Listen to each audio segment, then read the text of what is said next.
Hello, everyone, and welcome to another edition of Save the Sounds Environmental Film Club. Today, we are talking about discussing the short film Blind Sushi, which explores the practice pioneered really by Miya's Sushi in New Haven of creating sushi out of invasive species. We have an incredible panel with us here today. Group of folks that really, the introduction portion, I had to try really hard to cut this back because it could go on for a long time talking about these folks. First, Bill Lucey. Bill is the Long Island Soundkeeper. Many of you probably know Bill or know of Bill. Bill is all around the sound, monitoring water quality, watchdogging for sewage spills like the one we had recently on the Mill River. And in addition to that, he does a lot of lobbying, and he thinks a lot about and has a lot of interaction with sort of invasive species and their impact on the sound. Even earlier, before he joined us out here, or came back here, I guess, to the East Coast, Bill was part of, or the head of, the Kauai Invasive Species Committee out on the island of Kauai in Hawaii. So he brings just a depth of experience, and we just keep learning new things about Bill. So welcome, Bill. We also have Matt McCary.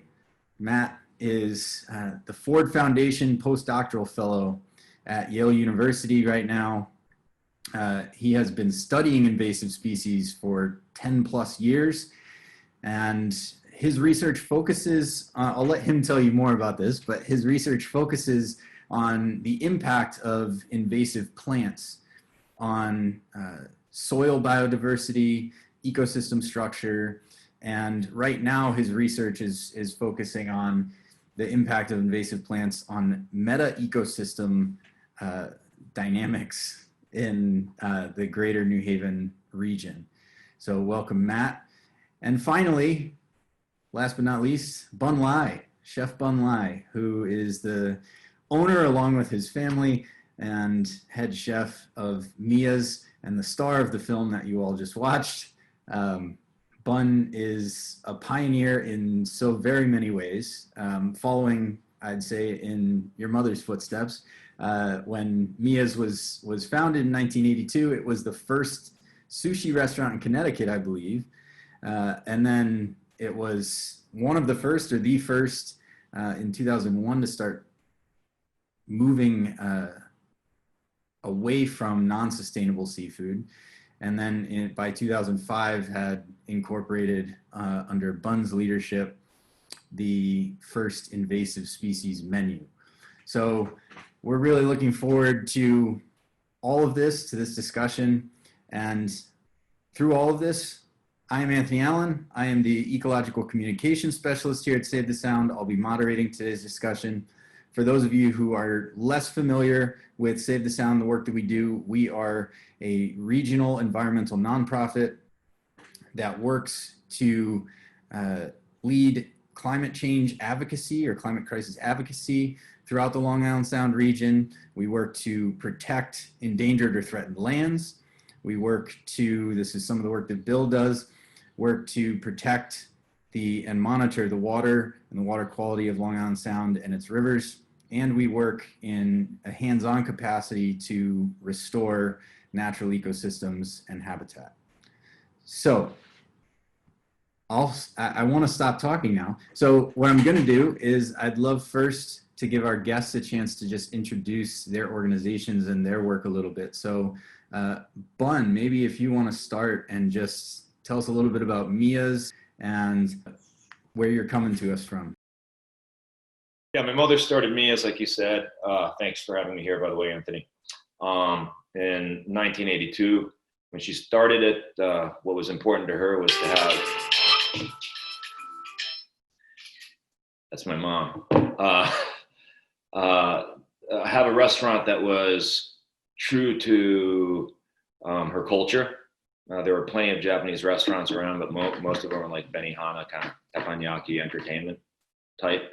She grew up in the countryside of Japan, so she wanted a restaurant that was plant-based and seafood centered as well. the way she grew up eating, and we were very true to that.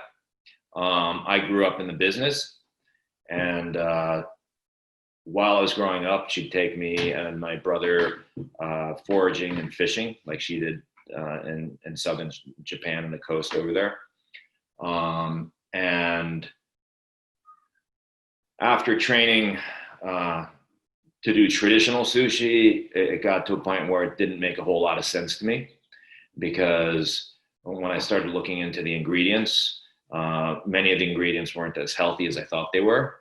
And many of the ingredients weren't good ingredients, as far as not just being the most nourishing, but also not friendly to the planet in the way that they were fished or farmed.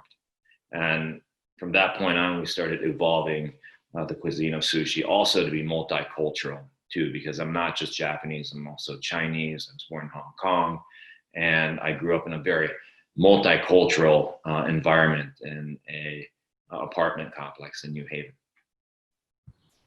Yeah.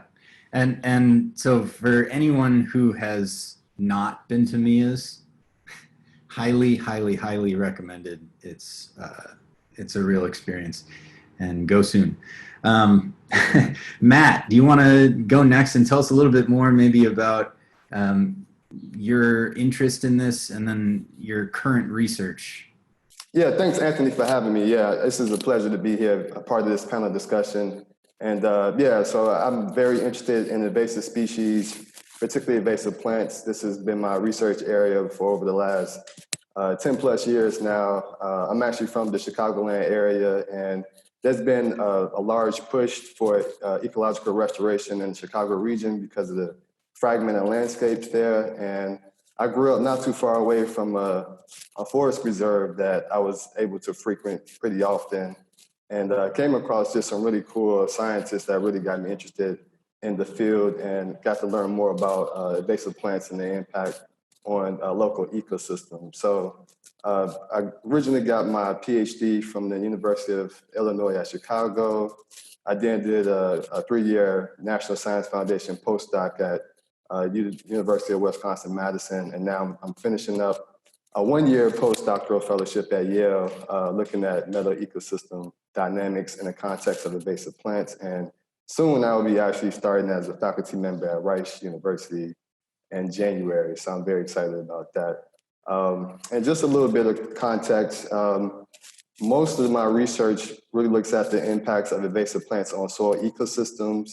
The research that I'm engaging here at Yale is looking at it in the environmental context of an urban ecosystem. So particularly in New Haven, we have a lot of fragmentation that has occurred where we had these natural areas that used to be really large and now fragmented because of urbanization, essentially.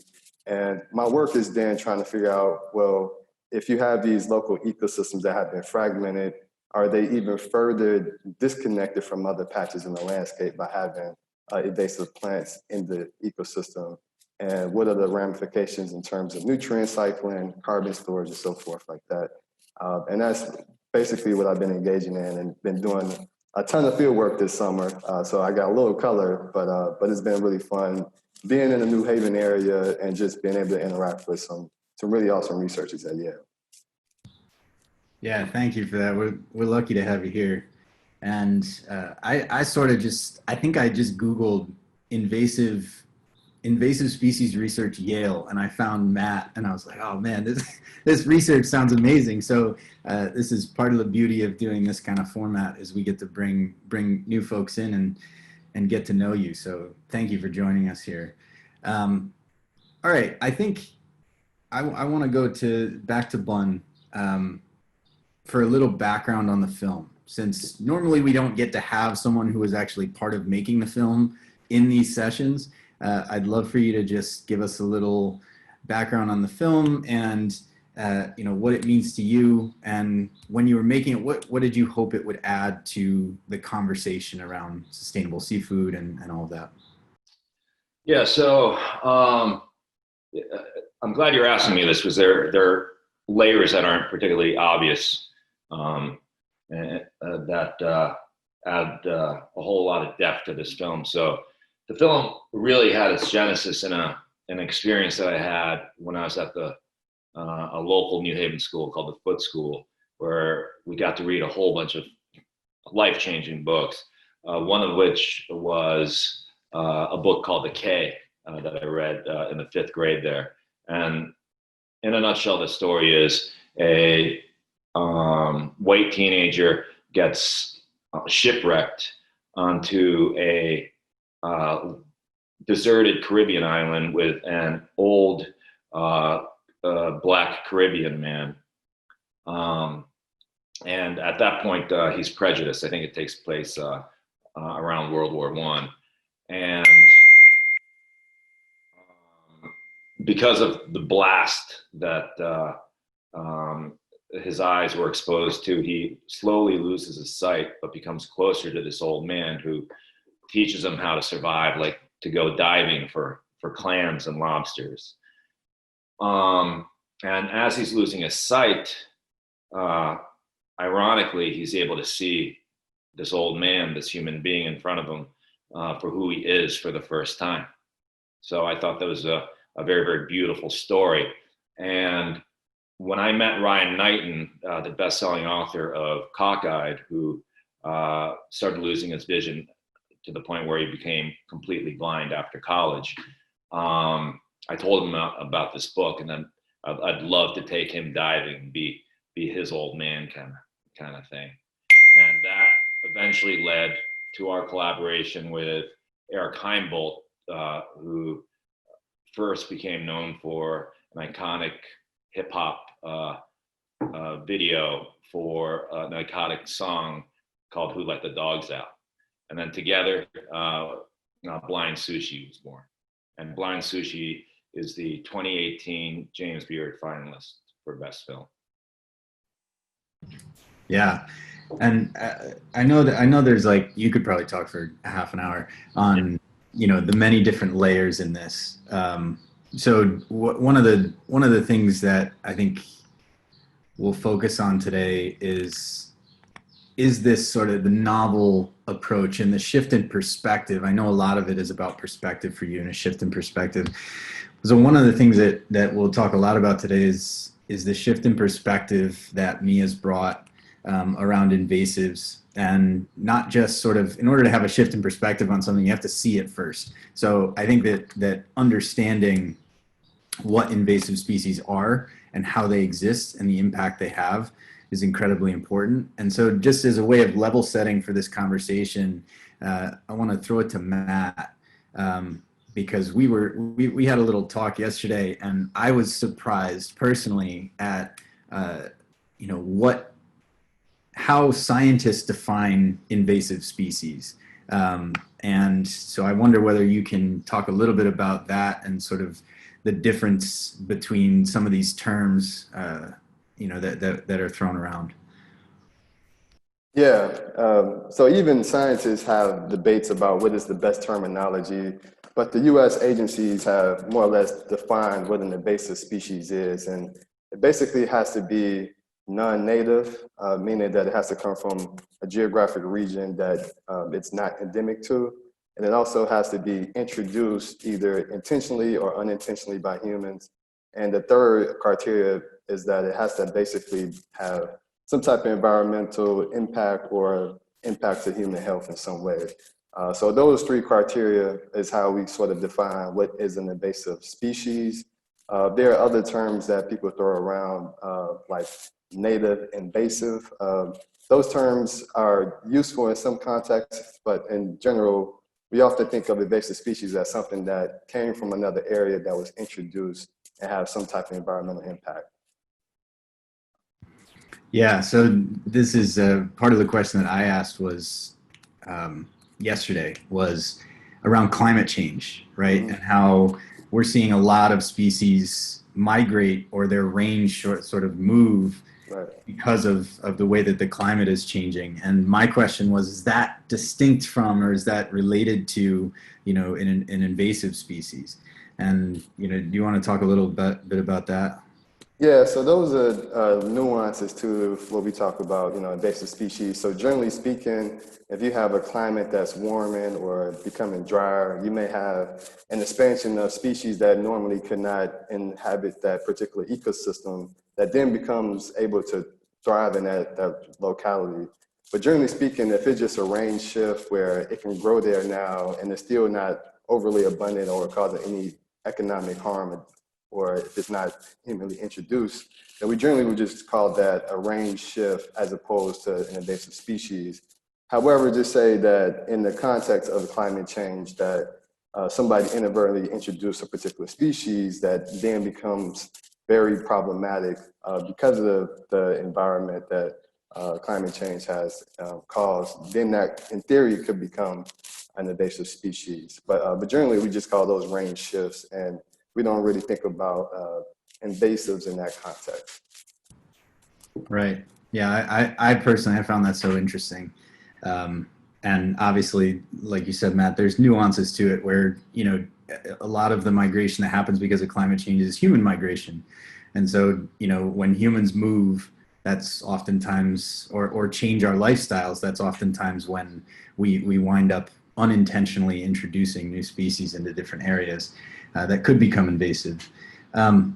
So thank you for that, Matt. And now I want to go to Bill, because Bill's done. I know the Kauai Invasive Species Committee spends a lot of time, trying to protect the natural biodiversity of that place. And so I'm curious what the best approaches you've seen are, the best tools that we have to protect against the spread or even the introduction of invasive species once they're here.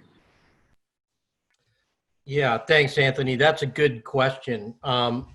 There's a different range of responses, and the group that I led was run by the University of Hawaii under a state board.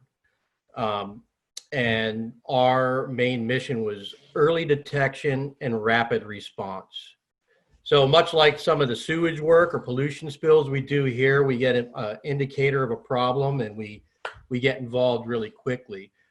That is the best thing you can do with an invasive species. In Hawaii, there's on average 17 introductions of non-native or exotic species is another one of the terms. Now, not all of those are going to become invasive, where they start forming monocultures or have a dramatic impact on agriculture or the environment.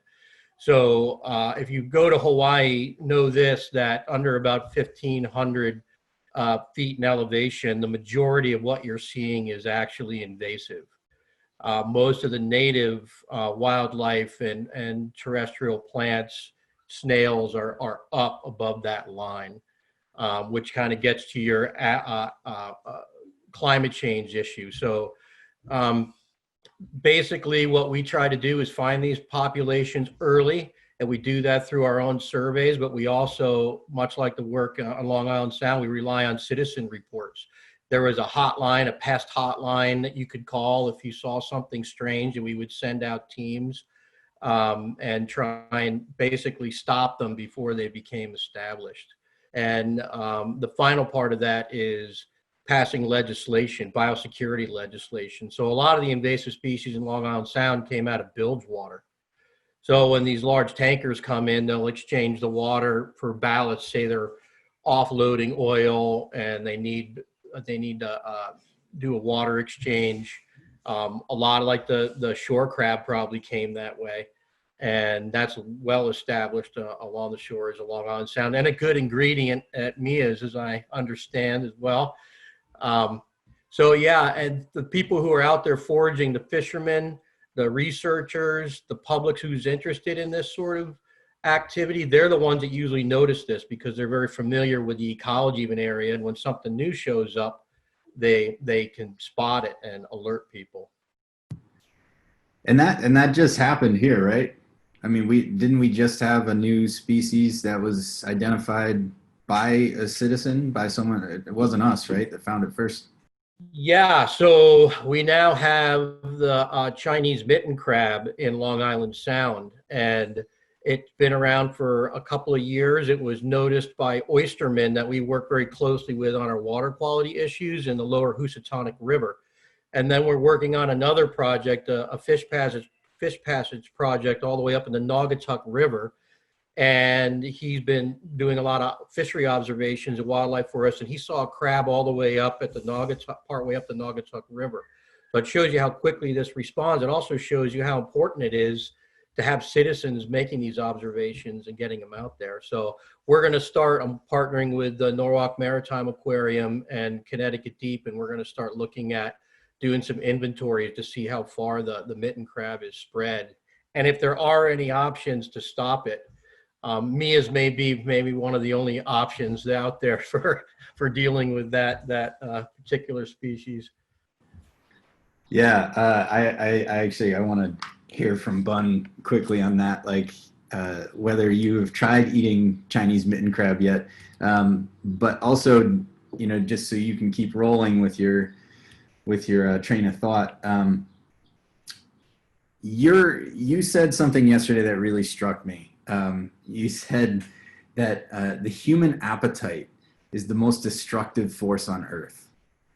And in the film, we heard Ryan call humans, you know, super predators, right? And so, you know, our impact on our ecosystems can't be understated, right? And so I'm wondering, you know, I think there's like this beautiful poetry in turning our appetite to sort of solving some of the problems that we've created. I wonder if you can talk a little bit about that, and then like to what extent you think we could actually eat our way out of this, and what scale we'd have to do that on. Yeah, so Bill was talking about before, you know, a few days ago when we were chatting, scaling up. And we have scaled up in the past, historically, from the woolly mammoth to the passenger pigeon to the impact that we have even inadvertently by how we choose to live, which is consumption as well today. That's incredibly impactful for people in wealthy nations like ourselves. When you talk about just like an invasive species like this Asian shore crab that I served at a party, not a little get together, socially distanced by the way, at picnic tables last night, we literally can have an impact on these little crabs that have spread out throughout our coast. And how we know that immediately is in countries like Jamaica, where the government has encouraged people to start eating lionfish, and it wasn't part of their cuisine. The populations of lionfish have dramatically dropped, and reef fish populations have come back. So we know that that it can work. I think one of the most difficult things is that one of the most stubborn we are as human beings is how we are used to eating. And as we get older, we don't want to try new things, and we don't want to be really different. But to that, I would say that cuisine has been changing from the beginning of time. Decade by decade, it changes. Look at what American cuisine is. You know, it's the evolution of multicultural immigrant cuisine, you know, and native cuisine as well, right? So food from 50 years ago in a lot of ways would be kind of unrecognizable to most of us today. Yeah, and that also gives me a lot of hope, because that's the kind of work that we're doing at Miya's. We're through what people are used to, which is the popular cuisine of sushi, we're reconfiguring it in a way that is appealing to them, but something that they're not particularly used to. That's appealing as in like visually and delicious, that's acceptable because it's award-winning, but at the same time, potentially can have an impact if more people were to do it. Yeah, it's almost subversive what you do. You take sort of this thing that otherwise I might not have tried if I just saw it on a menu, and you make it beautiful and you make it delicious, and in a way it has a way of introducing sort of that flexibility into our minds around, well, maybe I should branch out a little bit. And if I had one thing at Mia's that I didn't know what it was and it scared me a little bit, and then I tried it and I loved it, maybe I'll try another one next time. And I think you're absolutely right that it really is just sort of getting over those barriers of what is food and what's not food, right? You know, and so I think just the images in the film of you walking through your yard and bumping up against this, you know, this big weed, the lettuce that was growing there. If folks saw that in their yard, I think they'd probably just pull it, right, and put it in a compost pile or something like that. But you're saying, no, we can eat that, and we need to understand that. And so I think quickly, in part because of what you brought into the conversation, Matt, with the definition of an invasive species, part of it having an economic harm, right? I found that so fascinating because I always thought of invasive species as, you know, the harm that they were doing was defined environmentally. And the economic aspect of it is so interesting. And obviously it has a, you know, what Mia's does brings context to that, that you can also flip that part of it. But I wonder, what you see, Matt, or Bill, honestly, you know, here in the Long Island Sound region, what do you think the economic impact of invasive species is at this point? And maybe this is more a question for Bill on sort of the time horizon on it. Do you think that that's going to be a factor in how we address them? You know, is it, you know, is our scale of response perhaps more sensitive to the economic impacts than it is to the environmental impact? I'll just talk about aquatics because Matt's the terrestrial expert. But if you look at the milfoils and water chestnut, like up the Connecticut River that's spreading or choking out different inland lakes that all drain into the sound. Yeah, the landowners, you know, as far as a big mass of rotting vegetation in their front yard or clogging their boat motors or making it so you can't swim. We ran into that in Hawaii, you know, when a certain invasive ended up in a drinking water supply reservoir, there was a lot more action brought to it quickly. The environmental impacts are long-term and subtle, and I think Matt can speak to that. Yes, and just to clarify, when we talk about invasive species, it's either economic or environmental impact. It's not that it has to have both, but either some cause to the environment that losses biodiversity or functioning, or some economic costs where either through restoration costs and having to go in and remove things, or just that it just damaged local ecosystems. But generally, I do study mostly terrestrial invasive plants, and from the environmental context, I kind of have an interest in basically how these plants can more or less just destroy the soil ecosystem. A lot of people don't really think about the soil as being critically important to the functioning of local ecosystems, but you think about all the small soil-dwelling arthropods that are really critical for breaking down detritus and helping with the nutrient cycling, which then actually can help mitigate sort of climate change because it actually stores carbon as opposed to putting carbon back into the atmosphere. A lot of these plants have very unique characteristics that either through the secondary metabolites or the chemicals that they have in their tissue can actually make the environment toxic for just about everything, including microbes, including soil arthropods like beetles and springtails and so forth like that.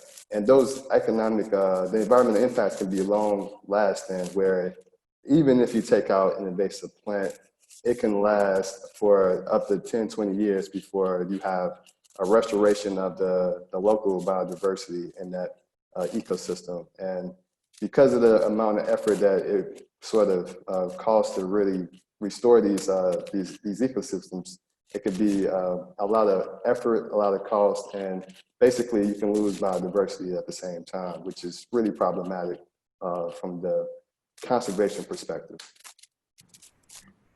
Yeah, and I want to come back to the restoration aspect of it, and the techniques that we use, because that's some of the work that we do at Save the Sound. But first, we had a question come through, and I think I want to direct this to Bun and maybe also to Bill. How scalable or easy is it for a harvester of invasive aquatic species to introduce these into commerce? Do they need special permitting, food inspection, or permissions? And how do these requirements line up with USDA or State Department of Agriculture food safety regulations? She just mentions that there's the Connecticut Invasive Plant Working Group, and asks if there's a similar network for invasive aquatic species, plant or animal. It's a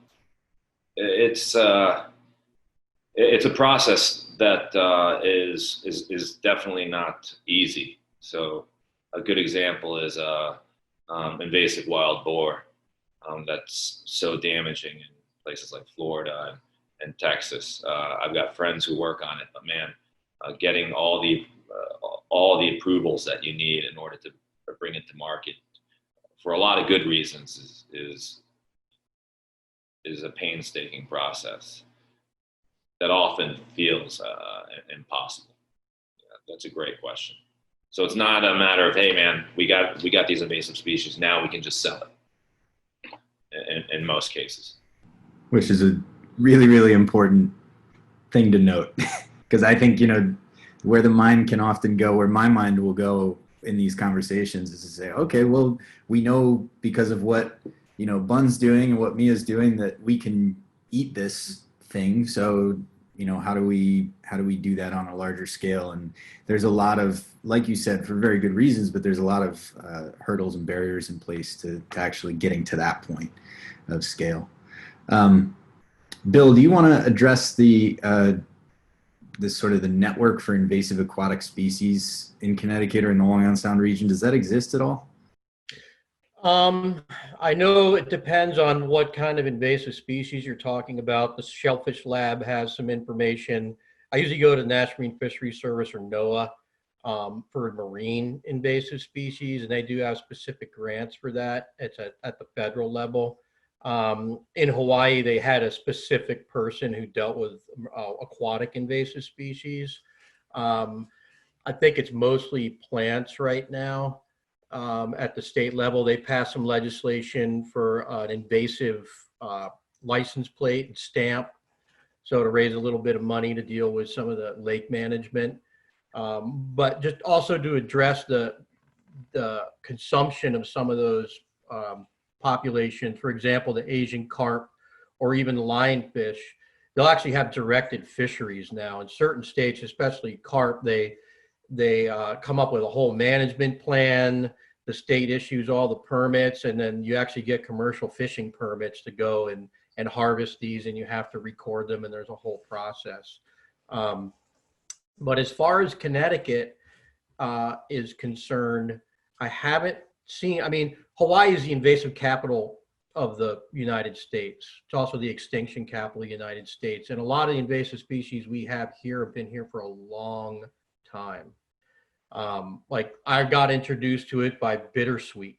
My mom would send me out to go get bittersweet to make wreaths for Christmas. And you could see it strangling the trees. And I didn't realize at the time that was an introduced species, and it kind of started from there. But that's a good question. I haven't dealt with them that much. I do know that there's a crab biologist, Dave Hudson, down at the Norwalk Maritime Aquarium that I do some collaboration with, and he got his doctorate in crabs, invasive crabs specifically. And it's something that he focuses on. And I know that we've had declines in our horseshoe crab populations. And over at Sacred Heart University, they did an experiment where the Asian shore crab consumed all the horseshoe crab eggs that were made available to them. So there definitely needs to be a coordinated effort. I'm just not aware of one right now outside of the plants. All right, maybe something to work on. We'll see. Matt, I want to come back to sort of bring it back to land and come to restoration, right? Because the work that Save the Sound does, the ecological restoration team in particular, some of the work we do is invasives control and marsh restoration, that kind of thing, where we're reintroducing native species and trying to give them a foothold so that the marsh can regenerate. In your research, though, it's clear that the impact of the invasives can continue on, but also that doing those efforts can make a real difference. So can you talk a little bit about what you've seen in your work, the impact is of focusing on plants specifically, as opposed to trying to go up the food chain or down the food chain, so to speak? Yeah, that was actually one of the first things that confused me a lot about restoration ecology, because they have this sort of model that if you basically restore the vegetation, then everything else should be restored, including the animals and the insects, microbes as well. And that was sort of strange to me. And so one of the chapters in my dissertation was to actually go out and test this particular hypothesis in the context of arthropods. So if you have these long-standing sites that have been restored, comparing them to areas that are degraded with invasive plants, and then having an intermediate that's somewhere between not quite the pristine restoration site, but not quite degraded, to see if you start to have the recovery of the ground arthropod community. And essentially what I was able to find is that over the course of maybe 15 to 20 years, you start to recover that native arthropod community when you have restoration processes in place, such as removing invasive plants, doing native seeding, and burning to try to keep the invasives from coming back. And basically, just by fundamentally changing the plant community back to a restored state, you start to see more native arthropods, such as springtails and beetles and so forth. They all start to come back. And this is more or less related to just how the structure of the soil has changed, at least in my research. And I hypothesize basically when you have a lot of invasive plants, you change the leaf litter layer where it becomes very nutritious and it breaks down much faster. Whereas in the Chicagoland area, we have these maple oak forests where the leaf litter takes a long time to break down. So you have this really healthy leaf litter layer that arthropods really like. And so as you restore the ecosystem, you have more leaf litter, then you start to see the native arthropods come back, which was a really interesting finding, because it actually shows that, yes, if you just focus on removing the invasive plants and restoring the native vegetation, you also start to see some restoration of the arthropod community as well and the functions that they serve. That's fascinating, and it connects to another film club that we did a little while back on a film called Fools and Dreamers, where this man in New Zealand was taking on this task of regenerating or restoring native forest over this large plot of land, and specifically, had found a way for native trees to overtake and basically just outcompete invasives that had taken over with a little bit of help. So, but one of the things that had come up in our discussion of that was that there wasn't a close examination of the impact that it was having on the soil and what was happening down at that level. And so soil is incredibly critical. Maybe we need to do a film club just on soil, I think, because there's a statistic out there that we have, maybe 60 years of soil left if we keep going the way we're going. So whether or not it's 60 years or 70 years or 100 years, that's pretty terrifying, given how important healthy soil is. So it's good to know that our restoration efforts have an impact in that way, and that focusing on vegetation can do that. I want to remind folks at this point, since we have 15 minutes left, that if you want to ask a question, this is a really unique and amazing opportunity to ask something of these folks. So go ahead and put that in chat or go to the participants tab and raise your hand, and we'll bring you into the conversation, because otherwise I'll just go all day. I can ask questions all day. So, all right, I'm gonna keep asking questions then. Suzanne wants recipes, Bun. Yeah, we talked about that. We talked about that the other day, and we said maybe something needs to happen where there's like, this addresses a previous question too, where there's like a Long Island Sound guidebook that helps you identify invasive species, and then there's recipes from Bun on how to eat them once you've identified them. So yeah, I think we need to work on that, Bun. She specifically wants your Japanese knotweed recipe. All right. So real quick, want to shift gears, and this might catch folks off guard, but I want to start with you, Bun, and I want to ask this question: is there a case for invasive species? Little in life is truly binary, and I wonder whether there's any situations or ways in which they can be cast in a good light or beneficial light. Yeah, if you just step back and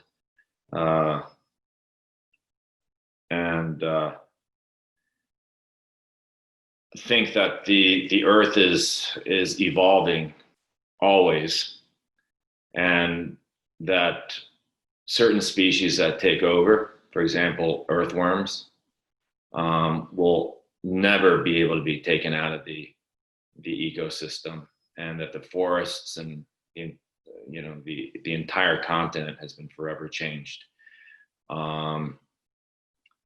is something that we would have to accept and not put a necessary moral assessment of it. It's the same thing as human beings in the United States. Me and you being here, for example, getting everyone out and telling everyone to go back to where they came from is not a realistic option as well. And I kind of liken the two. Yeah, absolutely. It's communities like ecosystems are always changing, and I think that zooming out is something that is really hard sometimes, and it's hard to sort of, even if we do succeed in zooming out, it's hard to stay there for long enough to really see the forest, so to speak. So thank you for that. Matt or Bill, you want to jump in on that? Yeah, I just wanted, so the evolution aspect is really interesting. And there's a study from the Baltic Sea where a certain jellyfish moved in and crashed. I believe it was a smelt population that a lot of people relied on as a commercial fishery and for sustenance, and it just decimated it. But then another invasive jellyfish moved in that was a predator on the first invasive jellyfish and suppressed their population, and then the smelt came back. So it's really, to Bun's point about, moral judgments, I guess that's in the eye of the beholder. If you were a commercial fisherman during the time of the crash, you'd have a different opinion than someone who was born in later generations after the productivity of the ecosystem, yes, forever changed, but maybe came back into a balance of productivity.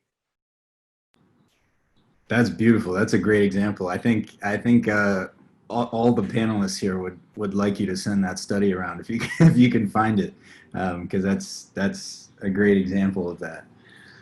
All right, so let's move to action for the folks in the room who are not doing what y'all are doing on a daily basis. So what can I do? What can we do in our daily lives, in the way that we live, to help address the spread of invasives and or to support native species, and And if each of you could give maybe one or two things that jump to mind on that. Start with Matt.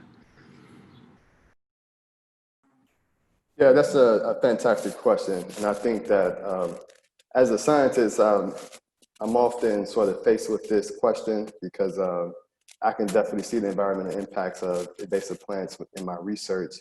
But oftentimes, I just forget that there's just a lot of people who actually don't know what invasive species are and the problems that they can cause. So I think for one, just awareness, just educate yourself on whatever you're planting in your yard or just whatever you buying in the store and so forth, just having a general awareness of where these particular organisms come from, if they are harmful to an environment, and if so, how, and just knowing exactly how you can encourage native species would be one way that you can make a huge difference.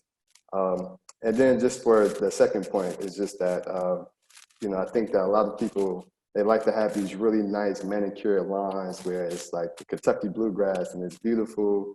That is actually pretty bad for the local biodiversity, particularly the soil, because it's a very homogeneous soil system, and you start to lose a lot of the biodiversity, which is not really favorable in terms of conserving some of the native species in the area. Yeah. Thank you for that. Bill or Bun? I'll leave it to you. Okay, I'll call on one of you. Bill, go ahead. Yeah, I think Matt said it. The two things: we need to be aware of the ecology in our local surrounding, and then the piece of ground that we're responsible for, even if it's a park out in front of an apartment building, or you have a suburban lot, or you're adjacent to a natural area, is just taking responsibility to get in touch with people who know a lot about how to restore things, and just realize it's a long-term commitment, and the benefits may be hidden for a while, and they're going to be also long-term. But we should, if each and every person does their part, this insurmountable problem, though, will not be solved, but it will be brought down to a level where our native systems can continue to exist. Yeah, and I think Matt did a great job yesterday of talking about sort of meta ecosystems and the way that we see this fragmentation because of populations of invasive plants in forest ecosystems and that kind of thing, but also, in a way, in our yards and in our cities as well, right? Just the sort of artificial lines that we draw around our properties, to your point, Bill, that, because we put a fence up doesn't mean that invasive species aren't like migrating from one property to another. So it really is sort of, again, a shift in perspective, right, around our place and the context that we're in. Bun, give us some sage advice. Well, this whole conversation makes me think about equilibrium. It makes me think about what's going on today with the pandemic. These incredibly important and meaningful movements, from Me Too to the youth climate change movement to the Black Lives Matter. They all go hand in hand with the idea of equilibrium. So when an ecosystem is off balance, when it loses its equilibrium, it's because organisms are not consuming in a way that leads to homeostasis. So you have an invasive species, and then everything gets thrown out of balance because you have this one species or multiple invasive species that are out-consuming native species. In the context of human beings and human society, equilibrium is lost when the fair distribution of resources leads to an imbalance in society as well, and therefore societal sickness, just like ecological sickness as well. So I think there's a lot of different ways of looking at this in the context of what's going on today. And what we can do is think about how we're choosing to consume. And that is, well, if you're eating beef, well, why not eat which is the most destructive food that you can eat as far as for the environment. Why not eat a wild boar instead? That's an invasive species that's destructive of the environment, and so on. Every time you get a box from Amazon, was that necessary? Do you actually need to buy anything at all? Can you buy something used, etc.? Speaking my language, and I love those connections that you draw. And I just want to call out that, if you've been seeing, like I have, I think Bun's been taking notes during this conversation. Just always learning, always growing. It's inspiring, man. This is a great question to sort of wrap on, I think. Just whip around real quick with a recommendation for summer reading list. What a book or maybe a podcast that stands out to folks that you would recommend related to this topic in some way. Well, I think one of the aspects of Miya's is eating lower down on the food chain and understanding that. So we have a fish in Long Island Sound. We call them bunker, Manhattan. And there's a book called The Most Important Fish in the Sea that would address some of the lower trophic level sort of observations. And then if you really want to maybe get depressed, there's a book called Remnants of the Rainbow that's about Hawaii. And it has incredible pictures of the biodiversity that used to be in those islands, what does still remain prior to the invasive species takeover. Those are great. Bun, I know you had one. Yeah, I was checking out this website that I thought that I had. And I cannot find it. It was on years ago, and I thought it was fantastic. So you're gonna have to circle back to me. Okay, no problem, Matt. I must admit, the texts that I read are usually just like scientific studies, so they're like really boring, and I have to do a little bit more digging. I've read some in the past. I just can't think off the top of my head. I know. Stephen Packard is somebody that did some writing and for the general public that I have to look up, but most of my understanding comes from the articles. So I wouldn't recommend that at all. It's pretty dense and not as boring. It's not as fun to do that. It's actually boring in some cases. Yeah. All right. In that case, we'll just do a blanket recommendation that folks should read Matt's papers. They are out there. On the internet, so go find those. Bun, are you? Yeah, I found it. I finally found it. I'm the worst. So my friend Joe Roman's website, Eat the Invaders. He's a conservation biologist. He also wrote a book called Listed about endangered species that you all should read as well. So check those out. Awesome. Yeah. Eat the Invaders. I'm going to check that out for sure. And I guess I'll throw one in there just for solidarity. It had a big impact on me, and that's The Sixth Extinction. That book just changed the way that I thought about biodiversity and the impact that we have and can have. So thank you to Laura for posting it. Yeah, go ahead. I just bought that book, by the way. Lily just got here yesterday, so I'm excited to read it now. Awesome. Yeah. It's definitely a sobering book, but it's an important read. And you can get T-shirts with Eat the Invasives on there too, with different species you can eat. Bill's got it repping his invasive shirt. I love it. All right. We're at 1 o'clock. So I want to thank everyone for joining us for this. I loved this conversation and could probably talk about this with y'all for another few hours. Maybe we'll just have to make that happen sometime. So thank you to Matt, to Bill, and of course to Bun for joining us. We're super grateful to all of you. And check out Miya's. Miya's is the restaurant is closing end of this year, I believe still, but Miya's will continue. So keep an eye on Bun and the way that he's moving, because I'm sure there'll be exciting things coming up from the Miya's family. And continue to follow Matt's work. Like I said, blanket endorsement of his papers. And if you want to support Save the Sound, you can donate at www.savethesound.org/donate.